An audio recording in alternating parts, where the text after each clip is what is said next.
किसी की मदद करने से मत डरो, डरना है तो गलत काम करने से डरो। मेरे बच्चों, सत्य की खोज करो, मन में प्रेम और भक्ति की ज्योति प्रज्वलित करो, चित्त शांत व एकाग्र हो जाएगा।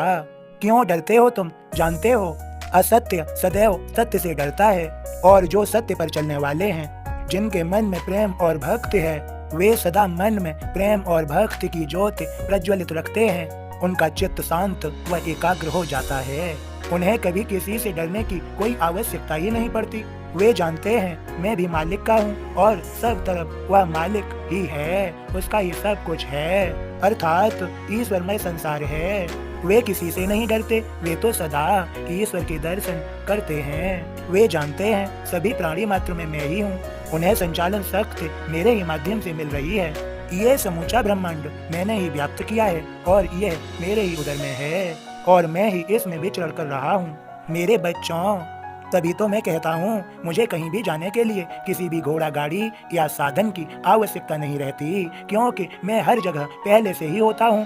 बस भक्त के पुकारने पर अपनी उपस्थिति प्रस्तुत कर देता हूँ और मेरे भक्त मुझे पहचान करके अति प्रसन्न होते हैं और मेरी लीलाओं का गुणगान करते हैं, और उनके गुणगान करने से मेरी उन पर और ज्यादा विशेष कृपा हो जाती है।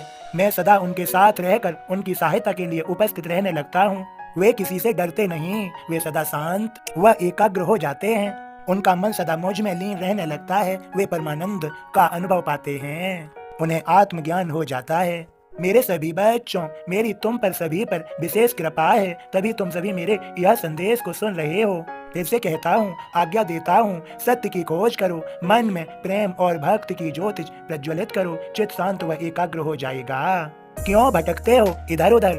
तुम्हें कहीं और जाने की आवश्यकता ही क्या है? कब तक असत्य का सहारा लेते रहोगे? सत्य है उसे ग्रहण करना ही नहीं चाहते। श्रद्धा रखते हुए समझो मेरे इस संदेश को, कहीं और जाने की जरूरत ही नहीं। सत्य की खोज करो, मन में प्रेम और भक्ति की ज्योति प्रज्वलित करो, चित्त शांत व एकाग्र हो जाएगा। तुम भक्ति पा ही जाओगे, तुम्हें ईश्वर का साक्षात्कार हो ही जाएगा। मैं स्वयं तुम्हारे सामने प्रकट हो जाऊंगा या अपनी उपस्थिति जता दूंगा। सभी बच्चों, याद रहे, किसी की मदद करने से मत डरो, डरना है तो गलत काम करने से डरो। गलत काम करने से स्वयं को रोक दो। गलत काम का बुरा नतीजा मैं सब देखता हूँ, सब जानता हूँ, सबका हिसाब रखता हूँ। याद रहे, मालिक के यहाँ देर है, अंधेर नहीं। मालिक की जब लाठी पड़ती है तो आवाज नहीं होती। बच्चों, संभल जाओ, सुधर जाओ। आशीर्वाद मेरा है, मैं तुम्हारी सहायता करूँगा। क्यों मनुष्य जन्म पाकर इसे व्यर्थ कर रहे हो? इसे यूं ही व्यर्थ न जाने दो। ईश्वर की भक्ति कर लो, मन में प्रेम और भक्ति की ज्योति जला लो। मेरे बच्चों, यदि तुम किसी को सुख दोगे तभी तुम सुख की उम्मीद कर सकते हो। दुख देकर नहीं, दुख देकर दुख ही मिलेगा, सुख नहीं। आज किसी को यदि अच्छा लग रहा है कि दुख देकर उन्हें सुख मिल रहा है, तो यह कब तक चलेगा? एक दिन ऐसा आएगा कि उन्हें सब भोगना पड़ेगा। मेरे बच्चों, याद रहे, जितना किसी को सुख दे सकते हो उतना सुख दो। किसी को रुलाओ मत, यदि किसी को हंसा सकते हो तो जरूर हंसाओ। किसी के आंसू पहुंच सकते हो तो आंसू पहुंचो, उसे खुशी दो। असहाय बेसहारों का यदि सहारा बन सकते हो तो अवश्य बनो। भूखे असहाय बेसहारों को यदि भोजन करा सकते हो तो अवश्य कराओ। वो मालिक बहुत दयालु है, कृपा कर है, करुणा कर है, वह तुम पर अपनी कृपा व करुणा की बारिश कर ही देंगे। वे मालिक तुम्हें प्रेम से गोद में उठा लेंगे और प्रसन्नता से तुम्हें आशीर्वाद देंगे। मेरे बच्चों, भक्ति यही है कि तुम मानवता अपनाओ। किसी दीन दुखी सहायता कर सकते हो तो सहायता करो और मालिक से प्रार्थना करो। दुनिया बनाने वाला सब सुनता है, सब देखता है, सब जानता है, वह सभी के हृदय में निवास करता है। वह तुम्हें बहुत ऊंचाइयों तक लेकर जाएगा, तुम्हारा उद्धार हो जाएगा, तुम सफल हो जाओगे, सफलताएं तुम्हारे कदमों को चूमेंगी, तुम श्रेष्ठ हो जाओगे। मेरे सभी बच्चों, अब मेरे बोध को सुनो और समझो। ओम साईं राम बाबा का बोध इस प्रकार है, शुद्ध भाव से ध्यान करें तो श्री साईं सामने प्रकट होंगे या अन्य किसी रूप में अपने को जता देंगे।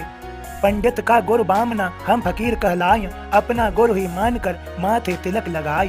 माथे तिलक लगाए जो पंडित उसका नाम, दादा भट्ट को बुरा लगे नित पूजा का काम। छूते भी हम शीश तो करते आप मनाय, पंडित त्रिपुंड मात करे आप खुशी जतलाय। साईं से कहने लगे, बात समझ ना आय, हमसे भूल हुई अगर आप हमें बतलाएं। साईं मुस्काए कहें, दादा सुनिए बात, पंडित का गुरबामना हम फकीर की जात। फकीर की पूजा करे बिना किसी संकोच, मना उसे कैसे करें यही हमारा सोच। शुद्ध भाव जिसका रहे हम उसके अधीन, दादा समझे मर्म को मन से मिटा मलीन। पंडित ने जब साईं को तिलक लगाया होय, अपने गुर की याद कर साईं में देखा होय। साईं भूखे प्रेम के सबकी सुने पुकार, भाव शुद्ध हो भक्त का हाजिर हजार बार। ओम साईं राम बाबा के सभी भक्तों, बाबा कहते हैं मुझे पुकारो तो अपने शुद्ध भाव से, मैं तुम्हारे लिए एक बार नहीं हजारों बार, हजारों तरफ, हर जगह हर स्थान पर उपस्थित हो जाऊंगा। बस अपनी भक्ति भाव तो दो मुझे, मैं तुम्हारे लिए हूँ। मैंने तो कहा है मैं तो भक्तों का दास हूँ, उनकी सेवा करना मेरा पूरा दायित्व है। मैं अपने दायित्व को पूर्ण निभाता हूँ और निभाता रहूंगा।